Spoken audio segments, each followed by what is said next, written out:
The order felt wrong even before I reached the house. It was 11:46 at night, raining hard, and the delivery note said in all caps, "Do not leave the food outside. Hand it to me. Extra tip if you come through the side door." I almost canceled. But I was 22, broke, and trying to pay my spring tuition without help. I took every late night order I could, because desperate people usually tip the best. The pickup had already made me uneasy. While I waited outside the pizza place, I noticed a white van parked across the street with its lights off.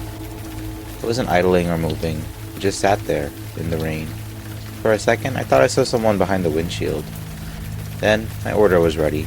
My phone buzzed, and I forgot about it. The house sat at the end of a dead-end road, 15 minutes from campus. It hid behind overgrown hedges, with no porch light, no cars, and plastic-covered windows. I parked with my headlights on the front door and texted, "I'm here." 3 dots immediately appeared. "Side door, please hurry, my father is sleeping." The place looked abandoned. The gutters sagged. One upstairs window had a spiderweb crack. Then another message came through. I added $35. Please don't knock. So I grabbed the food, locked my car, and ran through the rain. The side door was below ground level, down 3 wet steps. A yellow bulb flickered above it. Before I knocked, it opened. A woman stood inside, maybe mid-30s, pale and thin, in a gray hooded sweatshirt. I could only see her face. "You're soaked," she whispered. "Come in for a second." "I'm okay," I said, holding out the bag. She didn't take it. "Please, put it on the kitchen counter. My hands are dirty." I glanced back at my car.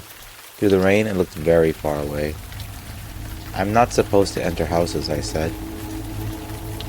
"It's right there. I'll tip more," she said. That was the sentence that got me inside. The hallway smelled dusty.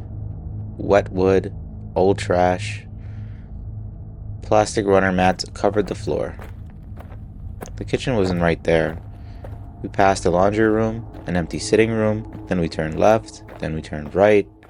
Every light was off or barely working. The house felt wrong. Not haunted, just wrong. Too many doors, too many corners, and the woman walked fast, never looking back. "Big house," I said. "It used to be," she answered.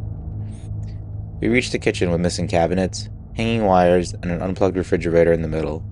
No dishes, no chairs, no signs of anyone living there. "Counter," she said. I put the food down. My phone buzzed. Delivery complete. $35 tip added. The relief hit me fast. I turned towards the doorway, but the woman was standing in it. "Can you help me with one more thing?" she asked. "I have to go," I said. "It's just a bag upstairs. I hurt my wrist." "Sorry." Her face changed. Not angry, calm, like she expected that answer.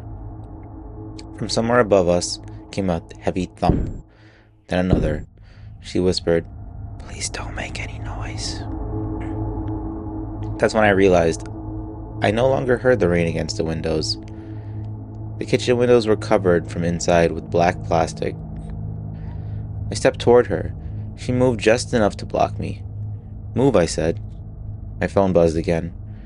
A message from the customer. "You're doing good." I looked from my phone to her. "You're not M?" She smiled a little. "No." Something crashed upstairs. I shoved past her and ran. I took the first hallway to the left, but it didn't lead back to the laundry room. It led to a staircase I hadn't seen before. I turned around and the woman was gone. My app lost signal. My phone showed only 1 bar and then none. I found the sitting room again, but the doorway I had entered through was not there. There was only a closet with paint cans, broken blinds, and delivery bags. Names were written on them in black marker. Carlos, Jenna, Deb, Malik. The newest one had my name on it. Evan, chicken sandwich, 11:45. I backed away so fast I hit the wall. A white flash lit the room. Camera flash. It came from the dark hallway behind me. I ran. I slammed through the swinging door and entered the dining room with plastic sheets hanging from the ceilings like curtains. Behind them were human shapes still standing. Mannequins. At least I thought they were. Their heads were covered with delivery hoodies and rain jackets. One wore a backpack like mine. I ducked under the plastic and found another door, but it opened into the same kitchen. The food bag was gone. In its place was a folder. Inside were photos of me. Me walking across campus, me getting into my car outside the library, me standing in line at a gas station, me sitting in my car eating fries. Then I saw one that made my stomach drop. It was from earlier that night, through the windshield outside the pizza place, the same stop where I had seen the white van. Only in the photo, the van's windshield wasn't dark. A man was sitting behind the wheel, holding a camera. Under the photos was a screenshot of my delivery profile. My first name, my car, my rating. Handwritten across the bottom said, always accepts late orders, always follows instructions, needs money. A voice came from behind me. She picked you because you're polite. It was a man. He stood at the edge of the kitchen, tall and in a black raincoat, with his face hidden. The woman stood behind him with her eyes down. She used to deliver too, he said. That's why she know that works. I grabbed the refrigerator door and yanked it as hard as I could. It swung open onto him, knocking him in backward. The woman screamed. I ran past both of them, slipped on plastic runner, and slammed my shoulder into the wall, but I kept going. I didn't know the way out, so I followed the only thing that felt real, the sound of the rain. It got louder near a boarded window at the end of the hall, but there was no door, just plywood, screwed over glass. I kicked it once. Nothing. The wood cracked. Behind me, the footsteps hit the hallway. Fast. On the third kick, the plywood split enough for me to see the headlights. I threw myself into it. Glass tore my jacket, rain hit my face. I landed in the mud, scrambled up and ran to my car. As I reversed out, someone stepped into the headlights. The woman. She was holding my phone. I hadn't even realized I dropped it. She mouthed something through the rain. I think it was, "I'm sorry?" Then, the man pulled her back, into the dark. I drove straight to the police station. 2 officers went back with me before sunrise, but when we got there, the side door was chained from the outside. The kitchen was empty, no plastic sheets, no folder, no delivery bags, no mannequins. The house had been abandoned for 8 years.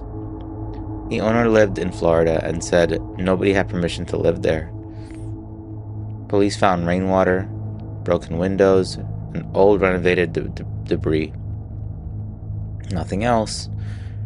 They told me it was probably a prank, maybe a squatter, maybe I got turned around in the storm. But 3 days later, my lost phone appeared in the campus mailbox. No note, just a phone, wiped clean, with one new photo saved on it.